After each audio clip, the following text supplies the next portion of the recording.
Hai teman-teman semua, apa kabar?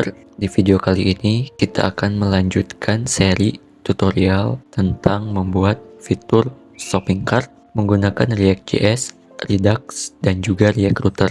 Kali ini kita akan fokus pada konfigurasi backend menggunakan framework Laravel. Kita akan fokus pada konfigurasi API-nya. Nah, sebelum ke tutorial, saya harap teman-teman semua sudah menginstal aplikasi SAM atau Laragon atau aplikasi sejenisnya, dan pastikan Apache dan database servernya itu running. Pada tutorial kali ini kita akan menggunakan database MariaDB. Baik, langsung saja kita langsung ke tutorial. Yang pertama, silahkan teman-teman buat direktori atau folder baru sebagai tempat kerja kita pada tutorial kali ini. Di sini saya sudah membuatnya. Setelah dibuat, silahkan teman-teman buka pet directory yang sudah dibuat di terminal atau di command prompt. Setelah itu, kita akan clone proyek API yang akan kita gunakan. Untuk link repositorinya, teman-teman bisa lihat pada deskripsi video ini. Setelah berhasil, arahkan pet ke direktori proyek API yang kita clone. Kita bisa menggunakan perintah cd diikuti direktori atau nama direktorinya. Setelah itu, jalankan perintah composer update untuk menginstal library-library yang diperlukan oleh framework Laravel. Pastikan laptop atau komputer teman-teman semua terkoneksi ke internet. Untuk durasi proses yang diperlukan tergantung dengan kondisi internet teman-teman ya. Jika sudah selesai, silahkan buka proyek API ini ke dalam text editor atau IDE yang teman-teman gunakan. Di sini saya menggunakan Visual Studio Code. Setelah terbuka, di sini terdapat file .env.example.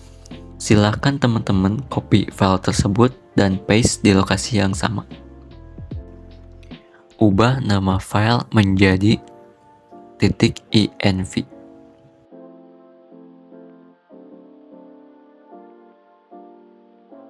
Buka terminal dan jalankan perintah php artisan key generate untuk mengenerate app key-nya. Selanjutnya buka tools atau software bundle. Di sini saya menggunakan SAM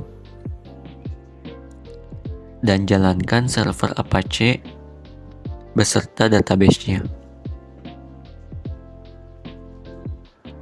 Selanjutnya kita akan buat database baru. Di sini saya menggunakan phpMyAdmin agar lebih mudah. Dan kita buat database baru. Untuk nama database-nya disesuaikan saja ya teman-teman.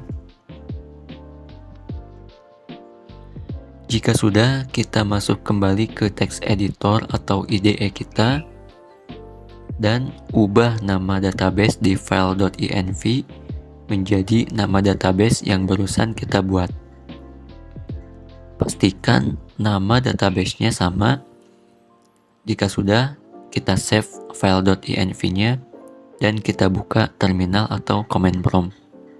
Setelah itu, jalankan perintah php artisan migrate -2 fresh.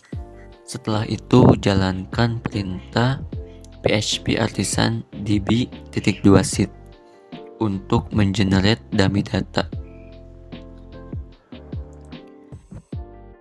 Jika sudah selesai, jalankan perintah php artisan serve untuk menjalankan server API-nya.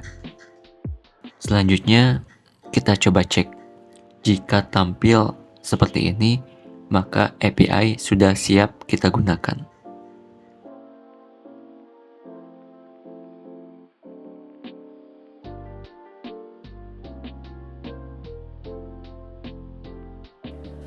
Terima kasih untuk teman-teman yang sudah menyimak video ini sampai akhir. Jika dirasa video ini bermanfaat, sangat terbuka untuk teman-teman menyebarkan, memberikan like pada video ini. Saya berterima kasih bagi teman-teman yang sudah subscribe ke channel ini, karena itu menjadi kontribusi teman-teman juga dalam mengembangkan channel ini. Sampai jumpa di video berikutnya, semoga sehat selalu dan dilancarkan rezekinya. Adios.